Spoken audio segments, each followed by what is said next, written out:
I gazed at my wife of 5 years and declared, "Aaron, it's either him or me, no middle ground." She sat beside my supposed boss, Plato Giannis, grasping his well-groomed hand until I spoke. As I uttered those words, she withdrew her hand, confusion and fear etching her beautiful face. She shook her head in surprise, causing her blonde hair to gleam in the lamplight. "Just for the weekend. Come Monday, everything returns to normal. Can't you enjoy some time with Elle for now?" La is L.A. Logan, real name Ellen Johnson. Now seated next to me, she has been fervently trying to seduce me for the past few hours. A striking woman with luscious dark hair and one of the most enviable bodies globally, especially if you appreciate curves, which I certainly do. Rumors also circulate that she's top-notch. It's all part of Plato's jest. When Aaron and I were invited to this island for a weekend, the assumption was he wanted to familiarize himself with me better. I'm a renowned author, and he acquired the publishing company that released my work about 3 months ago. However, the entire weekend was actually orchestrated for Plato to have relations with my wife. I'm an average writer, penning detective novels and thrillers featuring my protagonist, Rick Rocker. He unravels mysteries of locked rooms and takes daring leaps off cliffs to elude lunatics. His bed life is diverse and exciting, effortlessly charming beautiful women. A martial arts expert and trained assassin, he's a jack of all trades. He's a fantasy wrapped in a thin layer of reality. And my books sell reasonably well, though the publishing house boasts several more significant and better-selling authors. I only have a captivating wife who caught Plato's attention. They crossed paths at a grand dinner and dance organized by Mr. G for his group of writers and editors. The event made an impression on Aaron, especially when she danced with Mr. G to multiple musical numbers. Polished and a decade senior to 28-year-old Aaron, he possessed long dark hair and a commanding presence. Observing their dance, I noted his adept movements. When the group took a break, they returned to our table, and Mr. G expressed admiration for Aaron, stating that she danced beautifully. I merely nodded, and my lack of response momentarily puzzled him. He then mentioned attending to other guests, saying it was a pleasure. Aaron smiled and reciprocated with Plato. I scrutinized her, noting the swift transition from Mr. G to Plato. I inquired if she was impressed with my boss, to which she replied positively, accompanied by a lascivious grin. I suggested, "Let's see whose wife he manages to snag, huh?" She turned out to be the wife of one of the editors, and during the evening, 3 more revealed they were editors' wives. All of this unfolded a month ago. I am Donald Lake, and I have no nickname. Standing at about 6 feet and weighing 169 pounds, I have curly brown hair, blue eyes, and am 30 years old. I am in good physical shape and athletic. Aaron, too, is in good shape and practices fencing, a sport of skill and coordination. It was at a fencing lesson she taught that I first met her. I was conducting the usual research for Rick, who was to engage in sword fights in the next book, The Adventurer. I always undertake extensive research before writing an adventure book, a key selling point of mine. Rick doesn't do anything I haven't tried. My journey to becoming a writer was an ascent up a steep staircase. I graduated from high school and did not pursue formal education thereafter. In fact, since I was 10, I recognized myself as a writer.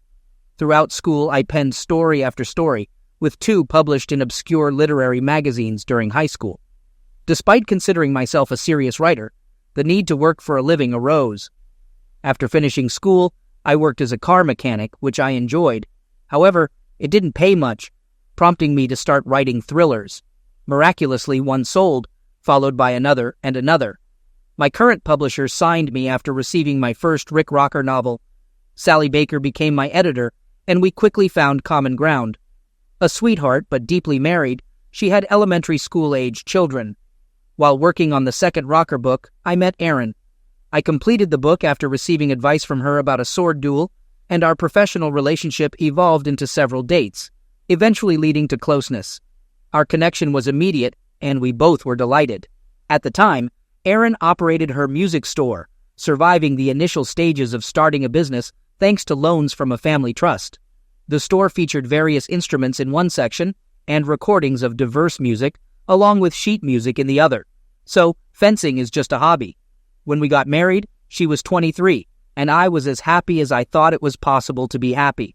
We had plans for children, and very soon, but my publishing house was sold to Mr. G, or Plato as Aaron calls him. One day, Aaron came home excited, mentioning that next weekend Plato had invited us to his island. I stared at her, questioning why she was telling me instead of him. Aaron explained that she ran into him last week, had lunch, and gave him a tour of the store. Today he called with an invitation, expressing his desire to get to know the writers better. Aaron suggested he would be in contact with me soon. Curious, I asked if he had been in contact with her and others. She reassured me, denying any inappropriate contact. I insisted on knowing why she didn't mention the lunch and shopping until today, and she admitted that he had made advances, but she blew him off. She kept quiet, thinking I might get in trouble given his ownership of the company. Now, with my apparent enthusiasm for the island visit, Aaron disclosed that it would be just the two of us and a special friend of his, along with the staff, to get to know us better. I remarked cynically about his intentions to get to know everyone. Aaron reassured me, stating that she could handle the situation and questioned if I was sure I could handle it. I assured her that everything would be great. However, I firmly declared my decision to decline the invitation, deeming it too dangerous for us. Aaron pleaded for reconsideration, expressing that we would have fun, but I remained resolute, apologizing for my decision. She sulked for the rest of the evening. The next day, I called the main office and requested to speak with Mr. G. He returned my call 15 minutes later, expressing anticipation for our weekend on the island. I declined, stating my discomfort. I mentioned that it seemed my wife knew about it before me, having had lunch with him, and she didn't inform me initially. According to her, he had been pestering her, and she was concerned about my reaction if I knew everything. He acknowledged his appreciation for Aaron on various levels, citing her attractiveness and entrepreneurial qualities. He also mentioned my status as one of his most profitable writers. He claimed a desire to get to know both of us better. Despite his efforts, I maintained my stance, apologizing and asserting that it would not work. Disappointed, he expressed regret and stated that he wished I would change my mind. He mentioned keeping the weekend open at that point. We parted ways about 3 hours later. As I finished the next Rick book, my agent, Brock Levin, contacted me. I inquired about how he knew about my declining Mr. G's invitation. Brock explained that the vice president of sales had called him, insisting that I should attend. He conveyed the potential consequences of under-advertising the new book, which would be detrimental to both of us financially. I questioned if there was a direct threat, and Brock clarified that while not explicit, the threat was implied, emphasizing that Mr. G played a tough game. I assured Brock that I would be in touch. After ending the call, I emailed Sally the conclusion of the new book, along with some instructions. Later, she called, and we discussed the situation. In the meantime, I delved into researching Platogianus and his island. The island was named Hedonism, meaning pleasure in Greek, essentially, Pleasure Island. As I delved deeper, I uncovered numerous stories of coital misconduct on the island, including 2 divorce cases where the island was cited as a factor. However, these stories were published in gossip sources. Several photographs of Mr. G with women, including 2 married ones, raised serious concerns for me. I located a picture of the place on Google Maps and familiarized myself with the entire layout. Situated off the coast of North Carolina among islands popular for golf and beach holidays, this 2-mile-long and approximately 1-mile-wide island faces south and is shielded from the elements. It boasts 2 piers, multiple buildings, including a large house, tennis courts, and a swimming pool, leaving me puzzled about the need for a pool with great beaches around. I downloaded detailed photos and compiled them into a topographic map, concluding that a decent boat or seaplane would be necessary for the journey. Lacking both, I know people who possess them. On that Friday evening, Aaron returned home promptly, appearing joyful. For dinner, I had a substantial chicken salad and white wine. As Aaron changed, she mentioned hearing that I might have reconsidered not going to the island. I looked at her, remembering Plato's mention of changing one's mind at lunch. She clarified, "No, silly. He's in New York, and we're here in good old Virginia. He called me, mentioning his apartment in McLean." Questioning how she knew he was in New York, I was met with a dismissal of paranoia. Aaron explained that Plato suggested ordering his plane from the national airport if we agreed to go, but I reiterated that I hadn't changed my mind. Frustrated, Erin called me stubborn and suggested she could go alone, but I expressed concerns about enjoying myself and fearing potential divorce. I inquired about the possibility of her sleeping with him, to which Erin responded that she wouldn't go without me. I questioned how I could let her go alone, emphasizing potential consequences upon her return and the risk of our relationship being jeopardized. Erin affirmed her attraction, but assured me that we were still passionate, and she wouldn't take the risk. Believing her, I asked if she believed it, to which she replied not to believe her at all, acknowledging that my trust was almost empty. An accidental spill of wine during this conversation led to laughter, hugs, and kisses, culminating in a trip upstairs lasting an hour. The unpleasant topic faded as we lay in bed. Erin asserted she wouldn't risk our relationship for a billionaire, seemingly assuming that we would go to the island. Anne commented that it was decided, tensing but not elaborating further. I inquired about her eagerness for the trip, urging her to provide the truth. After a moment of silence, she explained that it seemed exciting to communicate with such an important and influential person. She quickly clarified that she didn't mean be with, but rather communication. Reflecting on the situation, I noted that he was born into wealth and significantly increased his fortune, having a substantial head start. Similar to me, he pursued relationships with women. Despite my concerns, Anne affirmed her belief that everything would be good and fun. Considering that we were on the verge of trying for children, I recognized that this could be a potential time for Erin to stray. Doubting her honesty, I reluctantly agreed to the trip, warning Erin that if she ended up with this guy, it would be irreversible. She acknowledged the warning, expressing her gladness about the decision. Deciding that this warning was my last, I saw it as a test of her worthiness as a wife. Temptation would reveal the truth, and time would be the judge. The following day, I accepted the invitation and made contingency plans with my friend. I also checked the island's cellular communication availability. It was there. Still, as a precaution, I brought my satellite phone. The small plane from the national airport landed at a small airport, greeted by a man named Simon. He took us to the pier, where we boarded a boat with a comfortable cabin and a powerful engine, driven by another man, Charlie. After about 40 minutes, we docked at the island. Erin and I spent time exploring the ocean and other islands. Simon briefed us on our location and island activities. He was a friendly, muscular guy with a wonderful smile and laugh, larger than me. Approaching the north side pier, with Erin leading the way, Simon commented that I didn't seem very happy with the trip and suggested calling me Don. I acknowledged having doubts, considering Simon's 6 years of working for Mr. G, expecting him to understand my reservations. When Simon inquired about why I came if I was so worried, I explained it was to see what happens. I also asked if he was Mr. G's bodyguard, to which Simon confirmed, mentioning his presence was just a precaution, although Mr. G was capable of handling himself. Curious about Simon's preparedness, I asked if he was armed. Simon mentioned having a knife, but clarified that weapons were not allowed on the island. Expressing my distrust of the island's rules, I admitted to not being a very trusting person these days.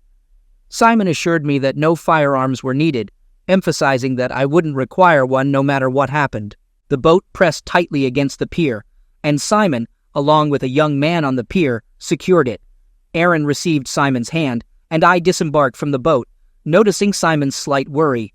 Following Simon's direction, I accompanied Erin toward the substantial house. Upon our arrival, Mr. G greeted us, dressed casually in swimming trunks and a sleeveless shirt. Ella, considered the most beautiful woman in the world, accompanied him. I observed her, discovering who else would join us. It became apparent that she was Helen Johnson from Jonestown, the semi-official mistress on the island and in several houses owned by Mr. G. Though she was once seen in the company of other noble men, it occurred less frequently now. Mr. G seemed to have secured an exclusive agreement, at least in some way. Mr. G extended his hand to shake. Ella hugged Erin, and then Mr. G embraced both Erin and Ella. She smelled delightful during the hug, and her lips touched my ear. We were escorted to a large room and offered drinks. Despite the 1 o'clock afternoon timing and a light plain snack, a small buffet awaited us. Opting for sparkling water, I abstained from drinking, while Erin chose wine. They both sampled a small selection from the buffet. During this, Mr. G inquired about the new book I had sent to Sally the previous week, assuring him it was on schedule. Mr. G complimented my punctuality with a smile. Ella, having read all my books, expressed anticipation for the thriller involving rock climbing, flying, small planes, and a love interest. She exclaimed, "Cannot wait. Maybe I can watch it sooner." Mr. G supported this idea, turned to Aaron, and inquired about the music business. After Aaron's positive response, I humorously mentioned Marjorie's new book, predicting it would sell well. Marjorie, known as Marjorie Wright, wrote serious fiction, but still sold a lot of books. Mr. G revealed Marjorie's rising sales and reminded me of my obligation for another book, to which I affirmed my ongoing work on a Christmas-themed mystery. Elle suggested moving on and proposed going for a swim. Mr. G promptly stood up, encouraging us to join him, and ran out the door. Elle mentioned that if we had swimsuits, she would show us to our room to change. The three of us stood up, and Ella led us into a large double bedroom, closing the door behind us. In the room we changed into swimsuits. I opted for regular trunks, while Aaron chose a skimpy pink bikini. I expressed my opinion that the situation was excessive and questioned who Aaron was trying to impress. She responded that she just wanted to look good, mentioning Elle's beauty. I countered, telling her she was no less beautiful. Although she disliked my tone, Aaron refrained from responding. Upon descending, Ella wore an electric blue bikini, similar in size to Aaron's. I found both of them entirely enamoring. Exiting, we walked to the Southside beach on a wooden path. Mr. G was already in the water, swimming behind the breakwaters. Aaron conveyed her reluctance to swim that far, a sentiment shared by Ella, who shuddered. Despite this, I dove into the surf, swam to where Mr. G was using his crawl, and joined him. He was a proficient swimmer for his size, easily matched by my water-friendly body type, sometimes changing strokes. We swam until he tired, and I followed him back to shore. As we approached, a large wave knocked him off his feet, and I picked him up. He spat out seawater and sand, and I held him tightly as we walked out.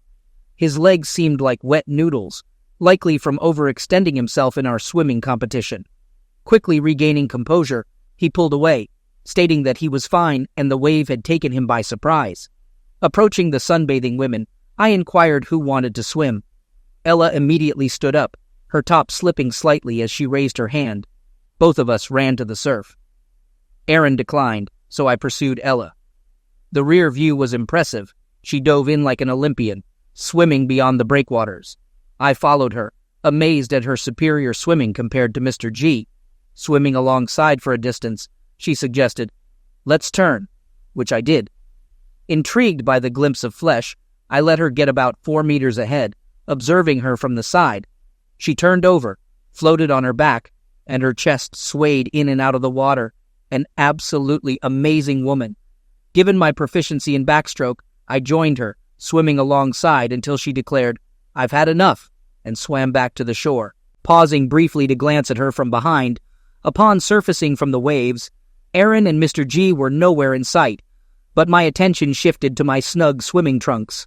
She joked about me being Superman, and I chuckled, suggesting there was only one way to find out. Taking a step toward me, she halted, stating that we couldn't do this here, no matter how much she wanted it. With that, she turned and ran. On land, she couldn't match her speed in the water, allowing me to easily catch up, and we proceeded to the veranda. Ours were missing, leaving me to ponder if this had already transpired. Elle inquired about my profession, asking if I really wrote. Confirming, I explained how I aimed for believability in Rick's actions. Elle stared, momentarily diminishing my hardness, but as expected, it returned. She possessed a commanding presence. I firmly told Elle to back off, emphasizing my marital status and expressing a desire to keep it that way. I asked her as a favor not to pursue anything further. Elle laughed, labeling me a tongue-tied writer. I muttered, "Oh my God," and suggested checking on Aaron and Mr. G. I asked if it mattered to her, and she expressed interest, to which I replied, "Oh yeah, please." I then conveyed to Elle that I wanted her to understand I wouldn't be sleeping with her over the weekend. I explained that whatever Aaron decided to do, if they reached that point, I would leave. I acknowledged that I would likely long regret what I had just said, all while smiling. As Elle warned me that it wasn't easy to shake her off her tail, she entered the house. I waited a few minutes before following her. When I went upstairs to change clothes, I found no one. However, upon entering our room, I heard the shower running, which abruptly stopped as soon as it registered. No votes. Erin opened the door, wrapped in a towel. She gasped upon seeing me and asked if Elle had already got to me. I assured her that Elle hadn't and explained that I wasn't going with her. I expressed hope that Erin wouldn't go with Mr. G either, reminding her that we had discussed the situation earlier. I inquired about what they had been doing while Elle and I were swimming.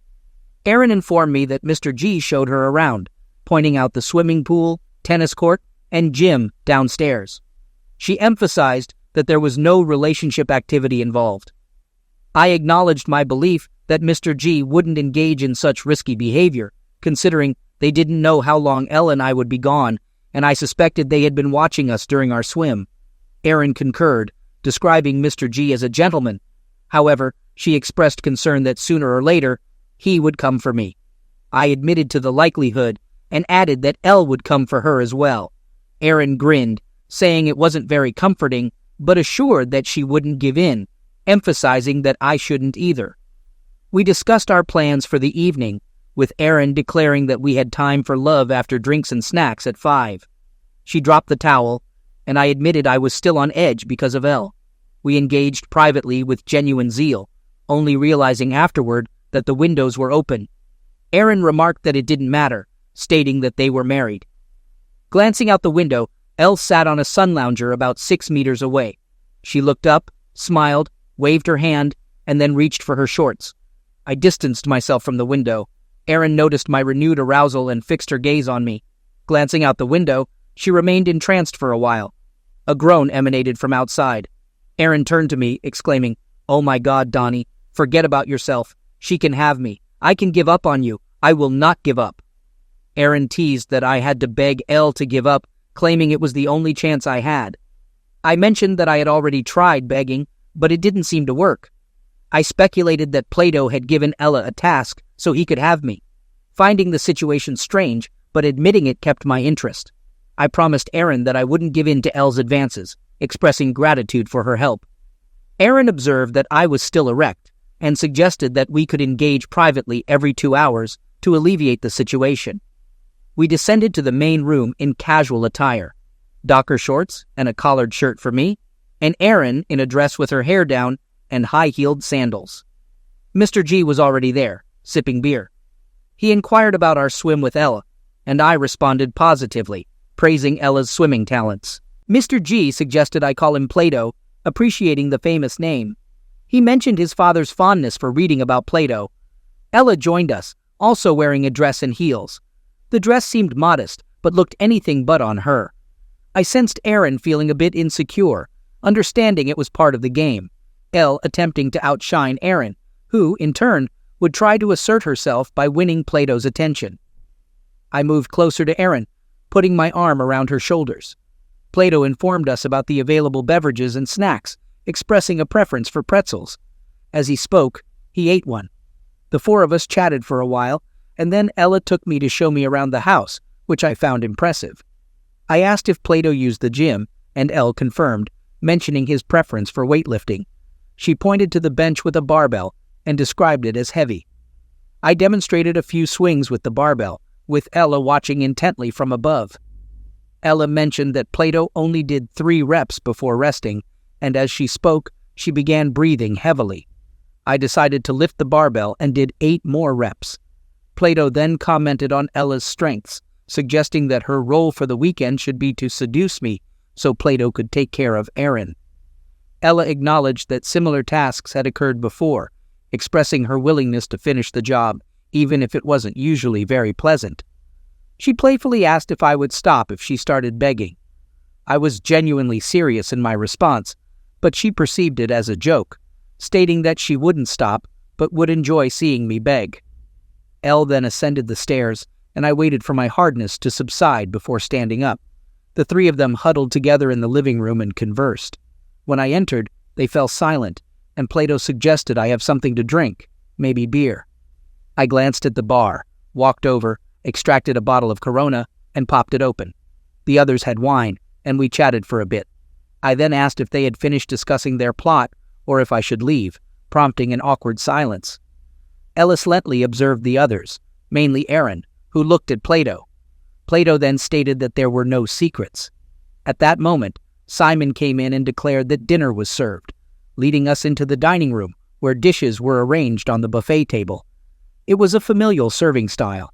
We sat at one end of a large table. They poured water, but I opted for my beer and refrained from water. Breaking the conversation, Plato addressed the tense situation I had created, and we engaged in friendly discussions about politics and baseball. Plato was a Yankees fan. Aaron and I rooted for the Orioles and Nationals. Ellie liked the Pirates, being from Jonestown. Simon served dessert, tiramisu. I skipped mine. Plato seemed to notice. Aaron insisted that Plato not skip dessert, encouraging him to eat. Plato commented on keeping his waist in check and mentioned Aaron having no fat in her body, claiming to have observed her while swimming and noting her preference for beer over water. In response to Aaron expressing a lack of trust, Plato dismissed the idea of being medicated with something forbidden, considering it crazy. He encouraged me to eat and drink while pushing a glass of water and tiramisu towards me. I smiled and offered the same to Plato. However, he sat with a stony face and instructed Simon to clear the table. Simon noticed the change in the water and dessert arrangement, picked up my untouched glass of water and tiramisu, and carried them away. Elle suggested moving to the courtyard for music and dancing. Aaron and Plato remained silent. I stood up and extended my hand to Elle, leading her to the patio. Once there, she remarked on my apparent suspicion of Plato slipping something into the food and water. I acknowledged the possibility, but noted that Plato hadn't taken either himself and had them removed by Simon. The others joined us, and soft music started playing. I approached Aaron, took her by the elbow, and led her away from Plato into the open area. We danced, and although Aaron was initially shy, she eventually relaxed. Pressing herself close to me, she whispered, "I love you, Donnie, always. I love you too, Aaron." We continued dancing. The music concluded, and we joined Plato and Elle at a table. Soon, the music resumed, and Elle rose, offering her hand to me. She led me to the dance floor. We danced. Elle might have been the world's most captivating distraction, with her sweet, subtle fragrance and the contours of her body.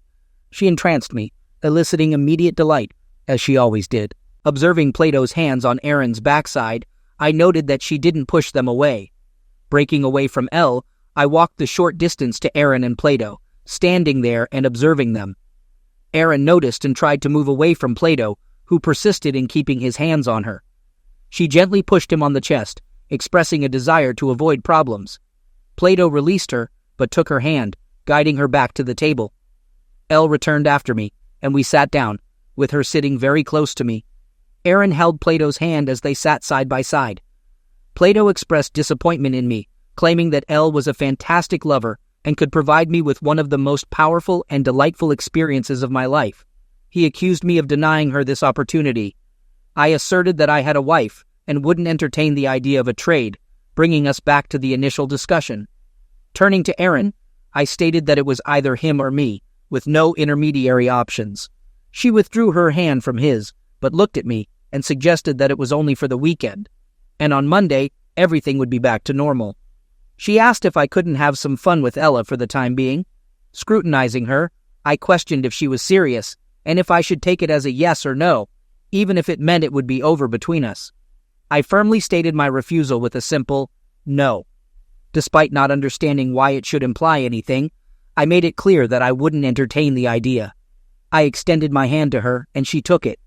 Pulling her towards me, I gave her the hottest kiss I could muster, running my hands up and down her body. Afterward, I pulled away, tears welling up in my eyes. I exhaled the words that nearly crushed me, stating, "The mere thought that you would agree to be with this guy means it's all over between us. It's done." I turned and headed for the stairs. She cried out, "No, Donnie, no!" I reached the top of the stairs, grabbed my previously packed bag, and left through the back fire escape. I made the call and ran into the darkness, sobbing. While running, I still heard screams. About 20 minutes later, I heard a plane. It landed near the southern dock, and my friend Todd Jacobs swam up to me. Approaching him with Plato and Simon emerging behind me, Plato exclaimed that there was no escape and suggested I stay to calm my wife down. Charging at me, I reached the pier. Plato, uncontrollable and unfit for a fight, splashed around in the water, shouting about firing me. Boarding the plane with Todd at the controls, we flew to a small lake near Dulles. A car was waiting for me there, and I paid Todd for the service. Heading home to Alexandria, the road was dark and desolate. Our house, too, was dimly lit. Upon entering, I surveyed the surroundings. Photos of us in happier times, pictures of our relatives. Shocked, I sat in a chair, gazing into space, and that's how I drifted off to sleep. At 8 in the morning, a car's sound outside woke me up. I peered out and saw Erin stepping out of a rental car. She carried her bag to the door, unlocked it, and went inside. I stood and observed her, and she stood motionless, gazing at me. She looked awful, probably no better than me. She expressed in her entire life she had never messed up like that and vowed never to do it again, not wanting to lose me. I shrugged in response. I confronted Erin, asking her what she thought would happen when she decided to let Plato use her. I questioned if she thought I wouldn't notice because of Elle. She admitted to being stupid and not anticipating the consequences. I inquired if Erin and Plato had set everything up, and she looked down, confessing that Plato suggested there might be a substitution when they got there. She foresaw it in advance, thinking she would say no, but I surprised her by agreeing, with the condition that I go with Elle. She mentioned how much I seemed to desire Elle, and that the whole experience was intended as a sideshow to rekindle our marriage. I smiled in response. I questioned Erin about why she thought Plato would be better than me. She explained that he excited her, being older and stronger, and suggested that he knew what to do to win her over. She clarified that she never thought he would be better than me, just different. Concerned about the future, I asked how I could be sure this wouldn't happen again, considering there are many guys like Plato in the world, and he's still around. Erin insisted that she didn't mean to cheat and believed everything was right in front of me. She thought I would agree now, since I had turned down Elle. Expressing my disappointment, I remarked that she wasn't the woman I met and married, emphasizing that the woman I knew wouldn't succumb to the advances of another guy. Erin pleaded to see what happens next and suggested we continue enjoying great lovemaking while acknowledging that we both missed it. She stood up and removed all her clothes, prompting me to think about turning away but ultimately not doing so. She led me upstairs. The only constant in our relationship, always present and likely to remain, is our complete coital compatibility. I let her go home, and 10 years later, I picked up our kids from the school bus, Jessica, who is 8, and Robert, who is 6. Helen, who is 3, and doesn't attend school yet. As a stay-at-home writer, I had help and the opportunity to write. It took over a year before I trusted Erin enough to let her stop taking the pills, and when she did, our lovemaking life flourished. The idea of her getting pregnant excited us greatly. I closed my contract with the previous publisher, and Sally and I moved on to something else. The first book I wrote was about adventures on an island, closely mirroring reality. It sold a considerable number of copies, securing a movie deal that included my 3 previous books. Plato couldn't complain about half-truths in the new book, where he was cast as Socrates and met a fitting fate. Erin now owns 2 stores that generate some income, while I earn substantially. Before fully accepting her back, Erin signed a postnuptial agreement, ensuring fidelity from both of us. With the school year underway, as I drove the 2 older kids home, a small red sports car arrived at our entrance. A remarkable pair of legs emerged, followed by the most beautiful woman in the world, Helen. The children excitedly ran up to her shouting, "Aunt Helen!" She hugged them and fussed around, while young Helen welcomed her at the door. I poured her favorite drink, seltzer, and informed her that Erin would arrive soon. I mentioned preparing a high-calorie salad, concluding with, "But that's a completely different story." I'm Donald, aged 56, sharing my life for the first time. I'm married to Lauren, aged 45, and we have a 13-year-old daughter. This recount is from a few months ago. My wife, our daughter, and I were in Istanbul with a large group of 3 families, totaling around 16 people. As our trip concluded, we gathered at Istanbul Airport for our collective return to Chicago. With an 11-hour flight ahead, we conducted a group accounting session. Unexpectedly, our flight faced a 6-hour delay. Utilizing the time, we all headed to the lounge, finding it surprisingly empty. We were the sole occupants, engaging in lively conversations, sharing smiles, and reliving tales of Turkey and its delectable cuisine.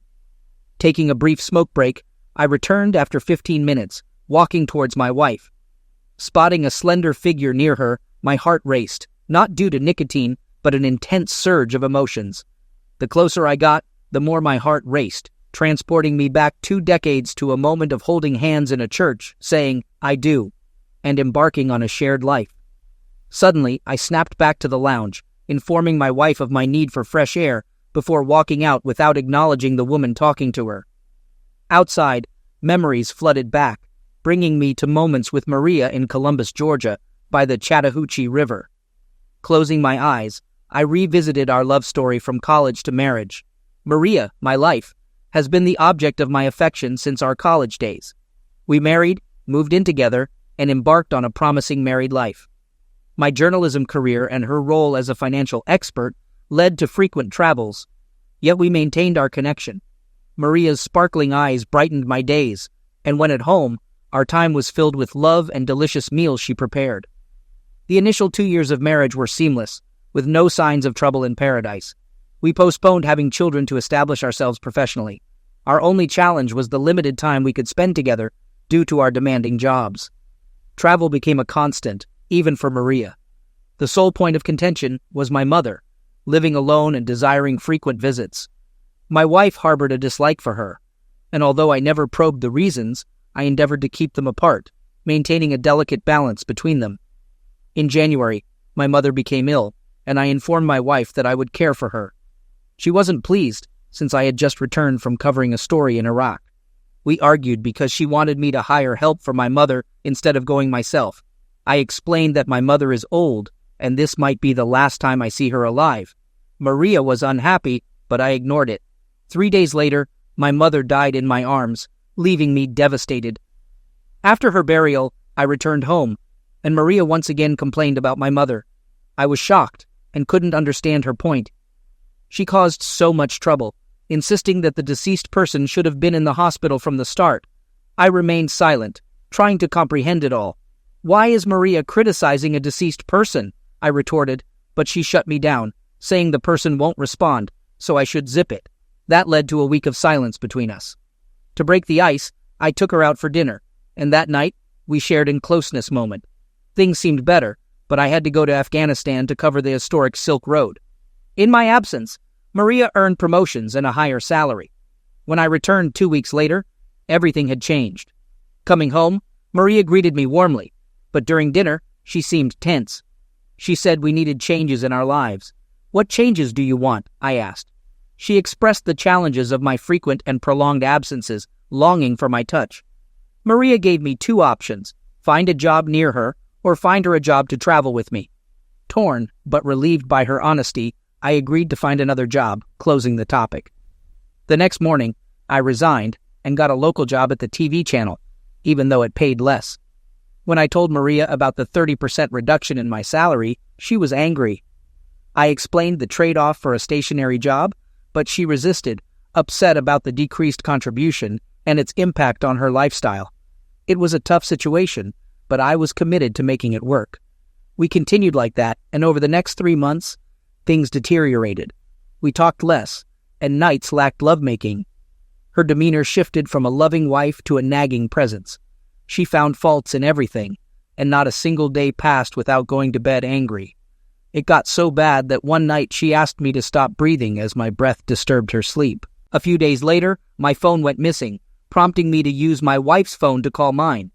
Surprisingly, her phone was locked, which was unusual since I never had a lock on mine, and she never did either, as far as I knew. This raised suspicions about why her phone had a lock. Was she hiding something? On a Thursday night, she returned from a late-night party with her office friends, appearing disheveled in a black dress with no lipstick. When I asked what happened, she explained she danced too much and was tired. Helping her to the bedroom, I noticed a bruise on her left thigh, and she wasn't wearing panties, which was out of character for her. Unable to sleep that night, I became determined to uncover the truth. As a journalist, my instinct was to investigate. Although I knew many people who could assist, I preferred handling it on my own. 3 weeks later, I found myself outside Motel 6 on Victory Drive at 2:30 p.m., having tracked Maria's car there. Approaching room 12, I unlocked the door and discovered a monitor displaying my wife in a compromising position with her blonde lover, Steve Bowman, an old college foe who had always admired Maria. My tears had ceased, leaving me emotionally numb. The pain in my heart was overwhelming after 3 weeks of relentless investigation. Breaking the door and acting impulsively crossed my mind, but I had promised the motel manager no violence, a condition for his assistance in setting up recording devices in the room. Despite the manager's restriction, violence remained an option outside the motel. I left the motel with a smile, got into my car, and parked behind Steve's Mustang. Armed with an ice pick, I punctured all 4 tires, patiently waiting for what would unfold next. After an hour, Steve emerged, holding Maria by her exposed waist, an image I captured on camera. I returned my camera to its place and stepped out of my truck, approaching them directly. Maria remained silent, appearing as if she had seen a ghost, while Steve wore a sinister grin, reveling in taking another man's wife. Keeping his grip on her waist, I observed Maria's feeble attempt to free herself. Upon noticing me, she greeted and questioned my unexpected presence. I stared back, not uttering a word. In an effort to explain, she insisted that she could clarify, emphasizing that it wasn't what I might be thinking. In response to her explanation, my retort came with my gaze fixed on Steve's hand on her waist, stating that I was not thinking, just observing. With a smile, I made a remark, suggesting that Steve might have taken away my wife. Maria denied any wrongdoing, explaining that their interaction was part of a meeting they had at that location. My response was cynical, pointing out that the meeting seemed to involve unconventional activities. I asked if Steve had satisfied her, prompting a gasp from Maria as she recalled her recent words. A warning followed, stating that all her actions were on video and would be sent to her office, reaching friends, family, Linda, and her dad. Steve interjected, shouting a plea to leave Linda out of the situation. Dismissing his request, I added that Linda had every right to be involved since her husband was involved with my wife, creating a lot of unfinished business. Maintaining a smile, I continued, mentioning that Linda had already witnessed their actions and was eagerly awaiting the video copy to file for divorce. I suggested that, in their situation, preparing to say goodbye to their beloved Mustang might be wise, as it would be sold to settle the lawsuit. Furious, Steve lunged at me, a big mistake considering my years of travel to places like Iraq and Afghanistan. I had been among warriors and fighters, learning a few tricks along the way. Blocking his right hand, ducking forward, I landed a left on his chin, causing him to drop like a bag of potatoes. He struggled to get up, wobbling towards me, only to receive an uppercut that left him unconscious. Maria stood there horrified, and I instructed her to get in the truck. We didn't go home. Instead, we headed straight to my lawyer. Ignoring Maria's inquiries, I gestured for her silence. In the lawyer's office, we were directed to the large conference room and took seats on opposite sides of the table. The atmosphere was tense until Ron Freeman, my lawyer, entered and handed an envelope to Maria. He explained the terms, stating that the divorce had been filed based on irreconcilable differences. There was no shared property, and the legal transfer of his mother's house hadn't occurred, so she couldn't claim it. He informed her that she would receive half the money from the joint account, which she could withdraw since she earned more. There was no alimony. Ron concluded the discussion and left the room. Maria clutched the envelope and directed her gaze at me.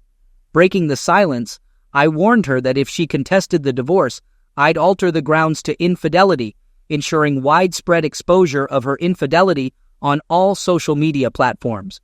I threatened to send the evidence to her office, leading to termination, and vowed to follow her if she fled to another city, making her life a perpetual fear of tarnished reputation. After she nodded in understanding, I stood up and left. Maria, however, spoke up, questioning if I wanted to know why she acted as she did. She explained that I desired a lifestyle she couldn't provide, seeking luxury without understanding the sacrifices. According to her, the blonde lover fulfilled those desires temporarily, but he was already married and merely seeking cheap entertainment. Maria questioned how long such happiness would last, anticipating a cycle of seeking new lovers. She concluded by pointing out my present situation with only an envelope in hand. Her parting words wished me a nice day. Months later, I encountered her in court during the divorce proceedings.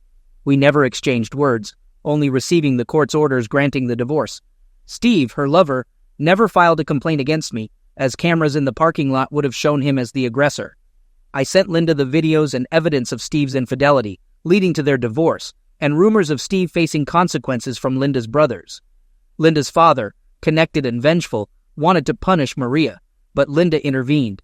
I changed jobs and eventually returned to my old position in a different city. Life moved forward, and at Istanbul Airport, I found myself a chief journalist with ample wealth, a faithful wife, and a wonderful daughter. Back in the airport lounge, my wife continued conversing with Maria for hours. Staying away, I observed their interaction, concerned about Maria's intentions. Later, I confirmed our departure time with airport officials. Boarding the flight after a challenging wait, I sat beside my wife, who displayed a different smile. Curious, I inquired about her discussion with Maria. She revealed she was expressing gratitude to Maria for her mistakes, which led her to find me. Surprised, I asked if Maria had disclosed this information. My wife clarified that Maria never mentioned me, but shared court orders and investigative materials found in the attic. When I asked about their conversation, my wife downplayed it, stating she listened to Maria's regrets about missing her ex-husband and her desire for a life like mine. I smiled, closed my eyes, and settled back into my chair.